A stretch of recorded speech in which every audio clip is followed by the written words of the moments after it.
Morning பங்குச் சந்தையின் இந்த பதிப்பிற்கு வரவேற்கிறோம். எஸ் மற்றும் பிபிஎஸ்இ சென்செக்ஸ் 3, நவம்பர் 2023 முதல் 5, டிசம்பர் 2023 வரை 4932 புள்ளிகள் அல்லது 7.66 விழுக்காடு அதிகரித்தது.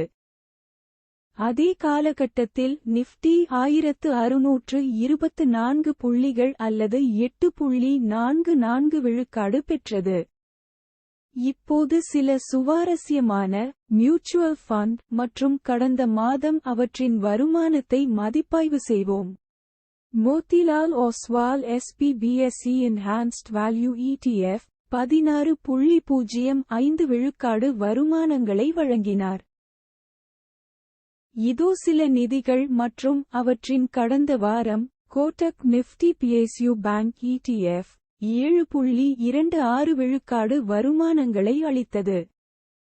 முந்தைய வர்த்தக நாளில் சில நிதிகள் மற்றும் அவற்றின் வருமானம் இங்கே. குவாண்ட் லார்ஜ் கேப் ஃபண்ட் 2.41 விழுக்காடு வருமானங்களை வழங்கினார்.